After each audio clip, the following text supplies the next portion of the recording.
Hello guys, देखिए मैंने अब बृहस्पतिवार का व्रत किया है तो उसके लिए मैंने कुछ पूजा की है, वो मैं आपके साथ शेयर करती हूँ। पूजा मंदिर में जा कर के पूजा और आरती आज के दिन अगर आप ये सुनते हैं तो आपका दिन भी बहुत अच्छा होता है। बृहस्पति देव सबको आशीर्वाद देते हैं और आपके घर में सुख संपत्ति बनी रहती है। और मैं एक चीज़ शेयर करना चाहती हूँ, देखिए मैंने येलो सूट पहना है। कुछ लोग सोच रहे होंगे यार क्या कॉम्बिनेशन है उसके ऊपर ये ड्रेस। एक्चुअली इस सूट के ऊपर मेरे वाइट दुपट्टा है, बट हम मंदिर जा रहे तो वहाँ पर हम लोग को वाइट दुपट्टा नहीं कैरी करना चाहिए, इसलिए मैंने ये येलो दुपट्टा मेरे दूसरे सूट का वो मैंने कैरी कर लिया। ठीक है, मंदिर जाने के लिए हम लोग को वाइट दुपट्टा नहीं पहनना चाहिए, इसलिए मैंने ये कैरी किया है, तो आप देख सकते हैं। और मैं अपनी जो पूजा की वीडियो है मंदिर जाकर आपको शेयर करती हूँ, आप देखिएगा, आप कथा सुनिएगा मेरे साथ। पूरी पूजा सुनिए, एटलीस्ट कोई नहीं है, मैं अकेले पूजा करूँगी तो आप लोग मेरे साथ रहेंगे, अच्छा है। और पूरी पूजा देखिए और आरती के साथ पूरी पूजा संपन्न कीजिए। बृहस्पति देव आप लोग को आशीर्वाद दे, आप लोग खुश रहें। हेलो दोस्तों, देखिए हम आ गए हैं मंदिर में और ये केले का पेड़ है, इनके पास हम बृहस्पति देव को मानकर विष्णु भगवान का ध्यान करके हम यहाँ पर पूजा करेंगे। विष्णु भगवान हे बृहस्पति देव, हम जो भी व्रत कर रहे हैं, मैं जो व्रत कर रही हूँ इसकी मनोकामना करें, वो कृपया मेरी पूर्ण करे और मुझे इतनी शक्ति दे कि मैंने जो व्रत करने हैं वो मेरे सक्सेस हो जाए। एक्चुअली हम लोग को कम से कम 16 व्रत करने होते हैं बृहस्पति देव के। कम से कम आप कोई भी मनोकामना पूर्ण करके अगर हम व्रत शुरू करते हैं तो हमें 16 व्रत करने होते हैं। ये मेरा जो जल है जो मैं वहाँ से लाई थी शिव जी से लेके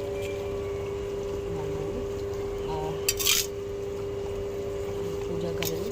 16 व्रत करने होते हैं कोई भी मनोकामना पूर्ण करने के लिए। इसमें है कि आपको 16 ही व्रत करने हैं जी। ये व्रत आप ना शुक्ल पक्ष में स्टार्ट कर सकते हैं। किसी को अगर कोई फर्स्ट टाइम जैसे स्टार्ट करना चाह रहा है तो शुक्ल पक्ष में आप स्टार्ट कर सकते हैं, पहले व्रत से, पहले बृहस्पति से। शुक्ल पक्ष क्या होता है? जो मावस हम मनाते हैं, मावस के बाद जो टाइम आता है वो शुक्ल पक्ष होता है। हम लोग अपनी प्योर हिंदी में शुद्ध हम लोग की भाषा में कहते हैं चांदन और अलेर होती है।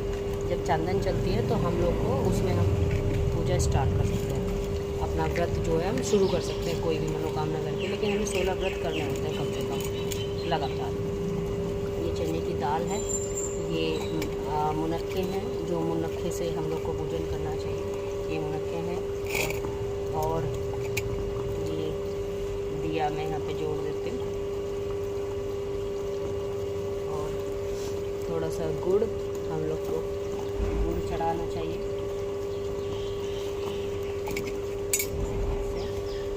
हल्दी से पूजा करना चाहिए।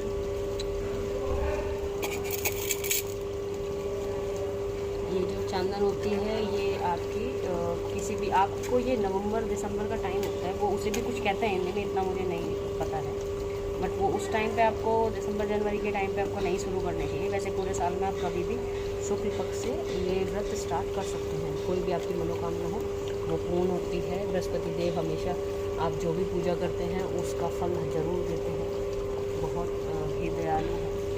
आप मनोकामना सिद्धि के लिए अपने 16 व्रत कीजिए, आपको कन्फर्म है कि आपको जो भी आप इच्छा कर रहे हैं वो पूर्ति होगी। ये आप कथा पढ़ने से पहले आपको चने की दाल थोड़ी सी हाथ में ज़रूर रखनी चाहिए। अगर आपके पास कोई है सुनने के लिए तो बहुत अच्छी बात है, नहीं है तो कोई बात नहीं, बट मेरे साथ तो आप लोग हैं, मैं कथा पढ़ती हूँ और आप लोग सुनिए मेरे साथ। व्रत का महत्व क्या? भगवान बृहस्पति देव की पूजा अर्चना करने के लिए बृहस्पतिवार को व्रत करके बृहस्पतिवार की कथा, व्रत कथा को पढ़ने अथवा किसी दूसरे स्त्री पुरुष सुनने से प्राचीन परंपरा है। बृहस्पतिवार का व्रत करने और व्रत कथा सुनने से स्त्री पुरुषों की सभी मनोकामनाएं पूरी होती हैं। इस व्रत से धन संपत्ति की प्राप्ति होती है, निसंतानों को पुत्र प्राप्ति होती है, परिवार में सुख संपत्ति सुख शांति बनी रहती है, सभी आनंदपूर्वक रहते हैं। बृहस्पतिवार को सूर्योदय से पहले उठकर स्नान आदि से निवृत्त होकर भगवान बृहस्पति देव का स्मरण करते हुए व्रत का आरंभ करना चाहिए। उपासक को घर के किसी कक्ष में छोटा अथवा बड़ा पूजा स्थल बनाकर उसमें भगवान बृहस्पति देव की प्रतिमा की स्थापना करनी चाहिए। घर के समीप किसी मंदिर में जाकर भी भगवान बृहस्पति देव की पूजा की जा सकती है। भगवान बृहस्पति देव पीले रंग के पुष्प और पूजा की पीले रंग की सामग्री को विशेष रूप से पसंद करते हैं, इसलिए स्नान के बाद पीले रंग के वस्त्र धारण करने का विशेष महत्व बताया गया है। पीले रंग के पुष्प केले और पीले चंदन से भगवान बृहस्पति देव की पूजा का विधान है। बृहस्पतिवार के व्रत में उपासक को पूरे दिन में एक समय ही भोजन करना चाहिए। भोजन में चने की दाल, बेसन और दूसरे पीले रंग के खाद्य पदार्थों का ही सेवन करना चाहिए। व्रत करने वाले पुरुष बृहस्पतिवार को दाढ़ी व सिर बाल न कटाएं। पूजा के समय भगवान बृहस्पति देव से जो मनोकामना प्रकट की जाती है उसे मनोकामना को पूरा करते हैं। इस व्रत में व्रत कथा पढ़ने और श्रवण करने का विशेष महत्व है।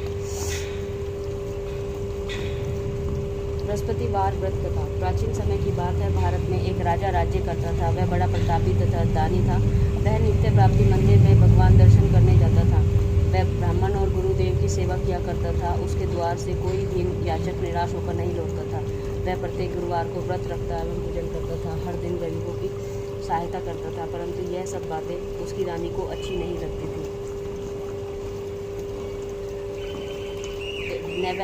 वह न व्रत करती थी और न किसी को एक भी पैसा दान में देती थी। वह राजा से भी किसी ऐसा करने के लिए मना करती थी। एक समय की बात है कि राजा शिकार खेलने वन को चले गए। घर में रानी और दासी थी। उस समय गुरु बृहस्पति साधु का रूप धारण कर राजा के दरवाजे पर भिक्षा मांगने आए। साधु ने रानी से भिक्षा मांगी तो वह कहने लगे, हे साधु महाराज, मैं इस दान और पुण्य से तंग आ गई हूँ। इस कार्य के लिए मेरे पतिदेव ही बहुत हैं। आप ऐसी कृपा करें कि ये सारा धन नष्ट हो जाए और तथा मैं आराम से रह सकूँ।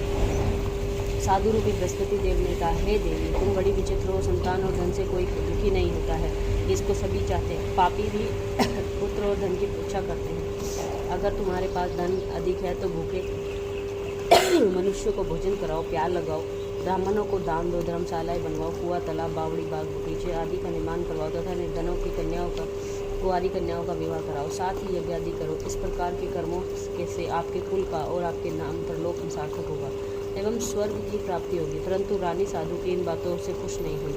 उसने कहा, हे साधु महाराज, मुझे ऐसे धन की आवश्यकता नहीं है जिसको मैं अन्य लोगों को दान दूँ तथा जिसको रखने और संभालने में ही मेरा सारा समय नष्ट हो जाए। साधु ने कहा, हे देवी, यदि तुम्हारी ऐसी इच्छा है तो जैसा मैं बताता हूँ वैसा ही करना।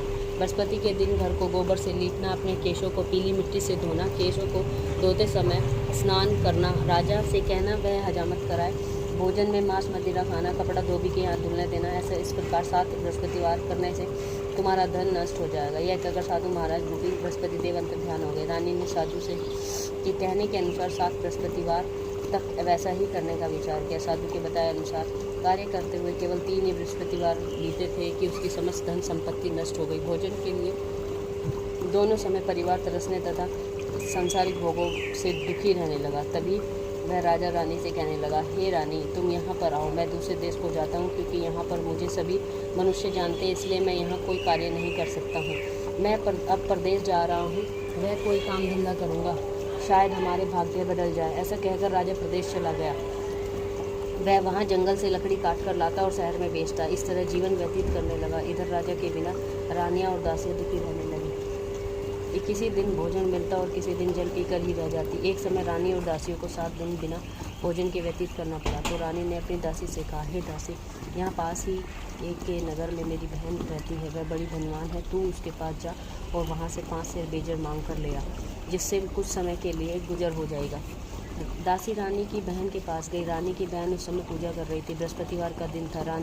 दासी ने रानी की बहन से कहा, हे रानी, मुझे अपनी बहन ने भेजा है, मुझे 5 सेर बेजर दे दो। दासी ने यह बात अनेक बार कही, परंतु रानी की बहन ने कोई उत्तर नहीं दिया, क्योंकि वह उस समय बृहस्पतिवार की कथा सुन रही थी। जब दासी को रानी की बहन से उत्तर नहीं मिला तो वह दुखी हुई। उसे क्रोध भी आया। वह लौटकर रानी से बोली, हे रानी, आपकी बहन तो बहुत घमंडी है, वह छोटे लोगों से बात नहीं करती है। मैंने उससे कहा तो उसने कोई उत्तर नहीं दिया। कोई उत्तर नहीं दिया, मैं वापस चली गई। रानी बोली, हे दासी, इसमें उसका कोई दोष नहीं है। जब बुरे दिन आते हैं तब सब कोई सहारा नहीं देता। अच्छे बुरे वक्त का विपत्ति में ही पता लगता है। जो ईश्वर की इच्छा होगी वही होगा। यह सब हमारे भाग्य का दोष है। उधर रानी की बहन ने सोचा कि मेरी बहन की दासी आई थी, परंतु मैं उससे बोली नहीं। इससे वह बहुत दुखी हुई होगी। अतः कथा सुनकर विष्णु भगवान का पूजन कर समाप्त कर वह अपनी बहन के घर आई और कहने लगी, हे भगवान, मैं बृहस्पतिवार का व्रत करती हूँ। तुम्हारी दासी हमारे घर गई थी, परंतु जब तक कथा होती तब तक हम लोग न उठते हैं न बोलते हैं, इसलिए मैं नहीं बोली। कहो दासी, क्यों आई थी? रानी बोली, बहन, हमारे घर नाज नहीं है। वैसे तुम्हारे से कोई बात छुपी नहीं है, इसी कारण मैंने दासी को तुम्हारे यहाँ 5 सेर बेजर लेने के लिए भेजा था। रानी की बहन बोली, बहन देखो, बृहस्पति भगवान आप सबकी मनोकामना पूर्ण करते हैं, देखो शायद तुम्हारे घर में अनाज रखा हो। यह सुनकर दासी के घर अंदर गई और वहाँ उसे एक घड़ा बेजर का भरा मिला। उससे रानी को बड़ी हैरानी हुई, क्योंकि उसने एक एक बर्तन देख लिया था। उसने बाहर आकर रानी को बताया। दासी अपनी रानी से कहने लगी, हे रानी देखो, वैसे हमको जब अन्न नहीं मिलता तो हमें रोज़ ही व्रत करते हैं। अगर इनसे व्रत की विधि और कथा पूछ ली जाए तो उससे हम भी क्या करेंगे। दासी के कहने पर रानी ने अपनी बहन से बृहस्पतिवार के व्रत से में पूछा। उसकी बहन ने बताया, हे रानी, बृहस्पतिवार को सूर्योदय से पूर्व स्नान कर बृहस्पतिवार का व्रत रखना चाहिए, लेकिन उस दिन सिर नहीं धोना चाहिए। बृहस्पतिवार के व्रत में चने की दाल मुनक्खा से विष्णु भगवान का केले के वृक्ष की जड़ में पूजन करें तथा दीपक जलाएं। उस दिन एक ही समय भोजन करें। भोजन पीले खाद्य पदार्थ का करें तथा कथा सुने। इस प्रकार करने से गुरु भगवान प्रसन्न होते हैं, अन्न पुत्र धन देते हैं, मनोकामना पूर्ण करते हैं। व्रत और पूजन की विधि बताकर रानी की बहन अपने घर लौट गई। रानी और दासी दोनों ने निश्चय किया कि बृहस्पति देव भगवान का पूजन जरूर करेंगे। 7 दिन बाद जब बृहस्पतिवार आया तो उन्होंने व्रत रखा। गुड़साल में जाकर चना और गुड़ बेन लाई तथा उसकी दाल से केले की जड़ तथा विष्णु भगवान का पूजन किया। अब भोजन पीला कहाँ से लाए, दोनों बड़ी दुखी हुई, परंतु उन्होंने व्रत किया, इस कारण बृहस्पति देव प्रसन्न हुए। एक साधारण व्यक्ति के रूप में वे 2 थाली में सुंदर भोजन, पीला भोजन लाए और दासी को देकर बोले, हे दासी, ये भोजन तुम्हारे और रानी के लिए, तुम दोनों करना। दासी भोजन पाकर बड़ी खुश हुई और रानी से बोली, रानी जी भोजन कर लो। रानी को भोजन आने के बारे में कुछ पता नहीं था, इसलिए वह दासी से बोली, जा तू ही भोजन कर, क्यों तू हमारी व्रत में हंसी उड़ाती है। दासी बोली, हे, एक व्यक्ति भोजन दे गया है। रानी कहने लगी, वह भोजन तेरे लिए ही दे गया होगा, तू ही भोजन कर। दासी ने कहा, वह व्यक्ति हम दोनों के लिए 2 थाली में भोजन दे गया है, इसलिए मैं और आप दोनों ही साथ साथ भोजन करेंगी। दोनों ने गुरु भगवान को नमस्कार कर भोजन प्रारंभ किया। उसके बाद वे बृहस्पतिवार को गुरु भगवान का व्रत और पूजन करने लगी। बृहस्पति भगवान की कृपा से उनके पास धन हो गया, परंतु रानी फिर पहले की तरह आलस्य करने लगी। तब दासी बोली, देखो रानी, तुम पहले भी ऐसी आलस करती थी, तुम्हें धन के रखने से कष्ट होता था, इसी कारण सभी धन नष्ट हो गया था। गुरु भगवान की कृपा से धन मिला है तो तुम्हें पूरा आलस नहीं, तो तुम्हें आलस से होता है। बड़ी मुसीबतों से हमने धन पाया है, इसलिए हमें दान पुण्य करना चाहिए। हमें भूखे मनुष्यों को भोजन कराओ, प्याऊ लगवाओ, ब्राह्मणों को दान दो, कुआं, तालाब, बावड़ी आदि का निर्माण करवाओ, मंदिर, पाठशाला बनवा कर दान दो, कुंवारी कन्याओं का विवाह करवाओ, धन और शुभ कार्यों में खर्चा करो, जिससे तुम्हारे कुल का यश बढ़े और स्वर्ग प्राप्त हो, पितृ प्रसन्न हो। दासी की बात मानकर रानी ने इसी प्रकार के कर्म करने प्रारंभ किए, जिससे उनका काफ़ी यश फैलने लगा। एक दिन रानी और दासी आपस में विचार करने लगी, न जाने राजा किस देश में होंगे, उनकी कोई खोज खबर नहीं है। गुरु भगवान से उन्होंने प्रार्थना की और भगवान ने रात्रि में राजा को स्वप्न में दिखा, हे राजा, उठ, तेरी रानी तुझको याद करती है, अब अपने देश को लौट जा। राजा प्रातःकाल उठकर जंगल से लकड़ियाँ काट कर लाने के लिए जंगल की ओर चला। जंगल से गुजरते हुए वह सोचने लगा, रानी की गलती से उसे कितने दुख भोगने पड़े, राजपाट छोड़कर उसे जंगल में आकर रहना पड़ा, जंगल से लकड़ियाँ काटकर उन्हें बेचकर गुजारा करना पड़ा। उसी पर समय उस जंगल में बृहस्पति देव एक साधु के रूप धारण कर आए और राजा के पास आकर बोले, हे लकड़हारे, तुम इस सुनसान जंगल में किस चिंता में बैठे हो, मुझे बतलाओ।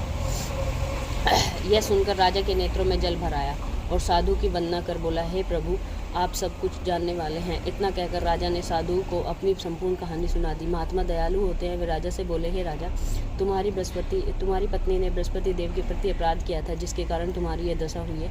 अब तुम किसी प्रकार की चिंता मत करो, भगवान तुम्हें पहले से अधिक धन देंगे। देखो, तुम्हारी पत्नी ने बृहस्पतिवार का व्रत करना प्रारंभ कर दिया है। अब तुम भी बृहस्पतिवार का व्रत करके चने की दाल व गुड़ जल के लोटे में डालकर केले का पूजन करो, फिर कथा कहो या सुनो। भगवान तुम्हारी सब मनोकामनाओं को पूर्ण करेंगे। साधु को प्रसन्न देखकर राजा बोला, हे प्रभु, मुझे लकड़ी बेचकर जितना पैसा नहीं बचता है जिससे मैं भोजन करने के उपरांत कुछ बचा सकूं। मैंने रात्रि में अपनी रानी को व्याकुल देखा। मेरे पास कोई साधन नहीं है जिससे मैं उसका समाचार जान सकूं। फिर मैं बृहस्पति देव की क्या कहानी कहूँगा, मुझको तो कुछ भी मालूम नहीं है। साधु ने कहा, हे राजा, तुम किसी बात की चिंता मत करो। बृहस्पतिवार के दिन तुम रोजाना की तरह लकड़ियाँ लेकर शहर में जाओ। तुम्हें रोज से दुगना धन प्राप्त होगा, जिससे तुम भली भांति भोजन कर लोगे तथा बृहस्पति देव का पूजन कर सामान भी आ जाएगा। बृहस्पतिवार की कथा इस प्रकार है। प्राचीन काल में एक बहुत ही निर्धन ब्राह्मण था। उसके कोई संतान नहीं थी। वह नित्य पूजा पाठ करता, परंतु उसकी स्त्री बहुत मलिनता के साथ रहती थी।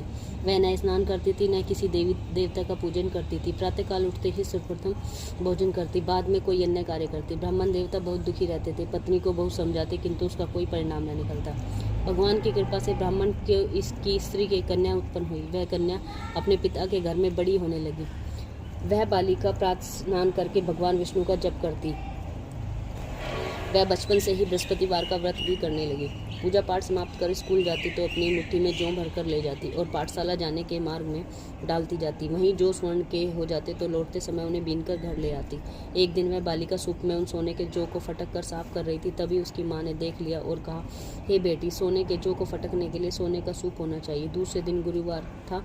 इस कन्या ने व्रत रखकर और बृहस्पति देव से प्रार्थना करके कहा, हे प्रभु, यदि मैंने सच्चे मन से आपको पूजा की हो तो मुझे सोने का सूप दे दो। बृहस्पति देव ने उसकी प्रार्थना स्वीकार कर ली। रोजाना की तरह वह कन्या जौ फैलाती हुई स्कूल चली गई। स्कूल से लौटकर जब वह जौ बीन रही थी तो बृहस्पति देव की कृपा से उसे सोने का सूप मिला। उसे वह घर ले आई और उससे जौ साफ करने लगी, परंतु उसकी माँ का वही ढंग रहा। एक दिन की बात है, वह कन्या सोने के सूप में जौ साफ कर रही थी। उस समय उस नगर का राजकुमार वहाँ से होकर निकला। इस कन्या के रूप और सोने के सूप में जौ को साफ करते देखकर वह कन्या पर मोहित हो गया। राजमहल आकर वह भोजन और जल त्याग कर उदास होकर लेट गया। राजा को जब राजकुमार द्वारा अन्न जल त्यागने का समाचार ज्ञात हुआ तो उसने अपने मंत्रियों के साथ वह अपने पुत्र के पास गए और बोले, हे बेटा, तुम्हें किस बात का कष्ट है? किसी ने अपमान किया है अथवा कोई और कारण है?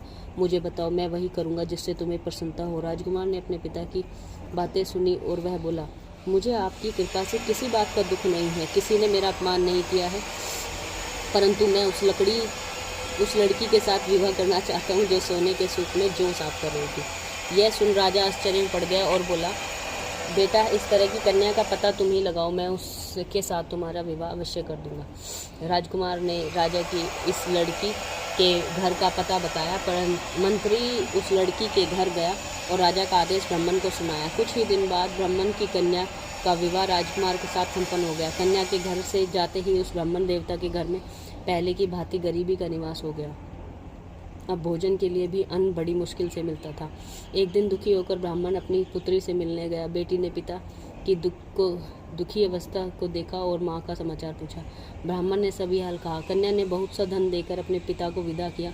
इस तरह ब्राह्मण का कुछ समय सुखपूर्वक व्यतीत हुआ, लेकिन कुछ दिन बाद फिर वही हाल हो गया।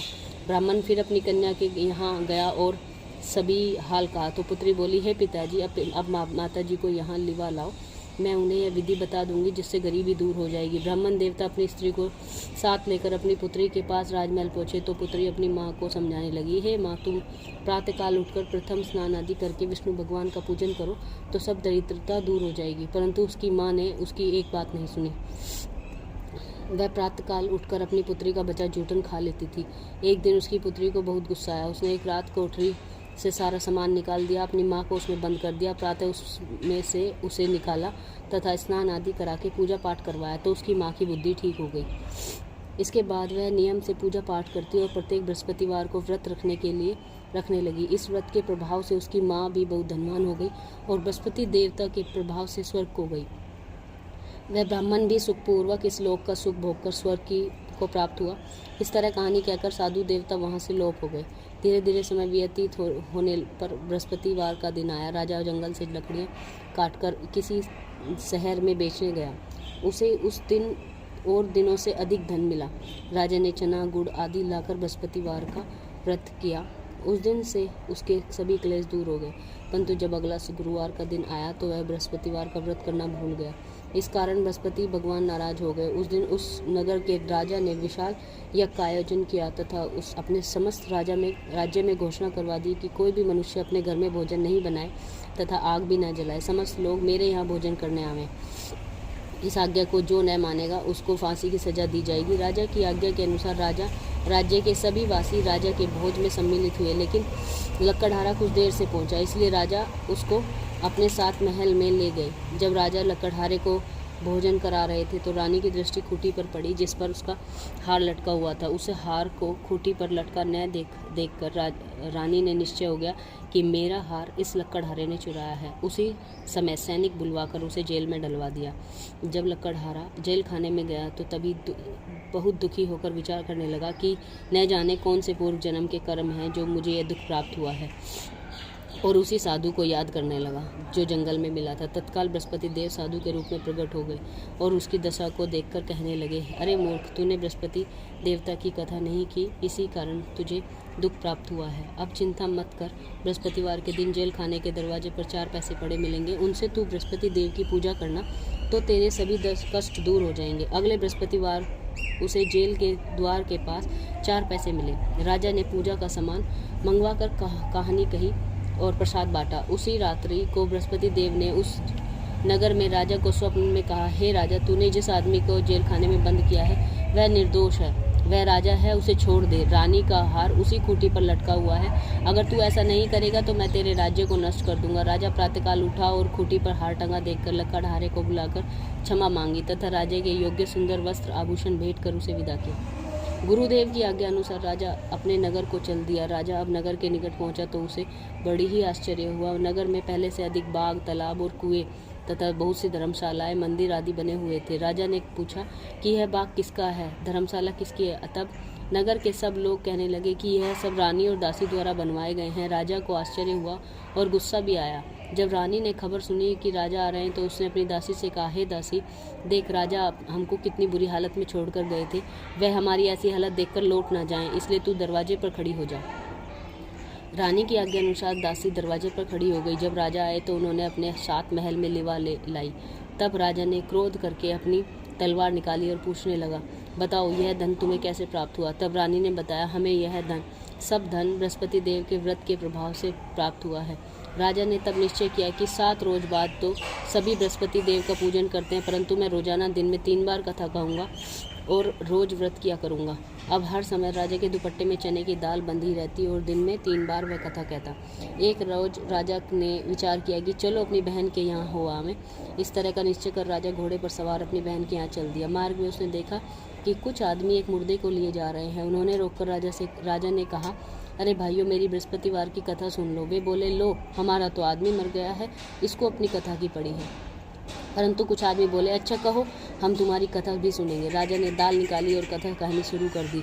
जब कथा आदि हुई तो मुर्दा हिलने लगा और जब कथा समाप्त हुई तो राम राम करते हुए वह मुर्दा खड़ा हो गया। राजा आगे बढ़ा। उसे चलते चलते शाम हो गई। आगे मार्ग में उसे एक किसान खेत में हल चलाता मिला। राजा उससे बोला, अरे भैया, तुम मेरी बृहस्पतिवार की कथा सुन लो। किसान बोला, जब तक मैं तेरी कथा सुनूंगा मैं 4 हरिया जोत लूँगा। जा अपनी कथा किसी और को सुनाना। राजा आगे चलने लगा। राजा के हटते ही बैल पछाड़ खाकर गिर गए तथा किसान के पेट में बहुत जोर से दर्द होने लगा। उसी समय किसान की पत्नी रोटी लेकर आई। उसने जब यह देखा तो अपने पुत्र से सब हाल पूछा। बेटे ने सभी हाल बता दिया। बुढ़िया दौड़ी दौड़ी उस घुड़सवार के पास गई और बोली, मैं तेरी कथा सुनूंगी, तू अपनी कथा मेरे खेत पर चलकर कहना। राजा ने लौटकर बुढ़िया के खेत पर जाकर कथा कही, जिसके सुनते ही बैल खड़े हो गए और किसान के पेट का दर्द भी बंद हो गया। राजा अपनी बहन के घर पहुंचा और बहन ने भाई की खूब मेहमानी की।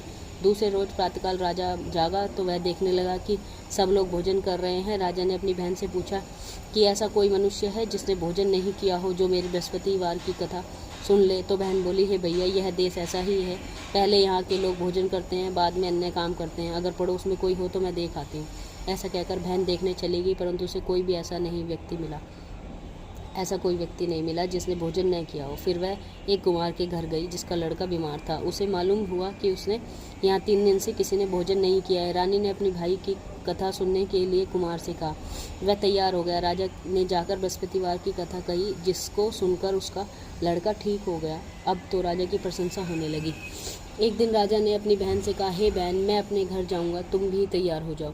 राजा की बहन ने अपनी सास से अपनी भाई के जाने की आज्ञा मांगी। सास बोली, चली जा, परंतु अपने लड़कों के मत लेके जाना, क्योंकि तेरे भाई के कोई संतान नहीं है। बहन ने अपने भाई से कहा, हे भैया, मैं तो चलूँगी, परंतु कोई बालक नहीं जाएगा।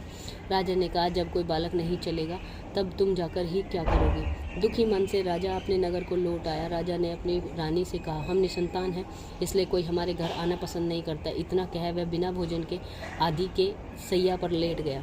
रानी बोली, हे प्रभु, बृहस्पति देव ने हमें सब कुछ दिया है, वे हमें संतान भी अवश्य देंगे। उसी रात बृहस्पति देव ने राजा को स्वप्न में कहा, हे राजा, उठ, सभी सोच त्याग दे, तेरी रानी गर्भवती है। राजा को यह सुनकर बड़ी खुशी हुई। 9वें महीने रानी के गर्भ से एक सुंदर पुत्र पैदा हुआ। जब रानी की बहन ने यह समाचार सुना तो वह बहुत खुश हुई तथा बधाई लेकर अपने भाई के यहाँ आई। तभी रानी ने कहा, घोड़ा चढ़कर नहीं आई, गधा चढ़ी आई। राजा की बहन बोली, है भाई, मैं इस प्रकार न कहती तो तुम्हें औलाद कैसे मिलती। बृहस्पति देव ऐसे ही हैं, जिसके मन में जो कामनाएं रहती हैं सभी को पूर्ण करते हैं। जो सद्भावना पूर्वक बृहस्पतिवार का व्रत करते हैं एवं कथा पढ़ता है अथा वह सुनते हैं और दूसरों को सुनाते हैं, बृहस्पति देव उसकी सभी मनोकामनाएं पूर्ण करते हैं। बृहस्पति देव उनकी सदैव रक्षा करते हैं। जो संसार में सद्भावना व सच्चे हृदय से बृहस्पति देव का पूजन करते हैं, उनकी सभी मनोकामनाएं उसी प्रकार पूर्ण होती हैं जैसे रानी और राजा ने बृहस्पति देव की कथा का गुणगान किया। उनकी सभी इच्छाएं बृहस्पति देव ने पूर्ण की। मनुष्य को हृदय से उनका मनन करते हुए जयकार करना चाहिए। इति बृहस्पतिवार कथा।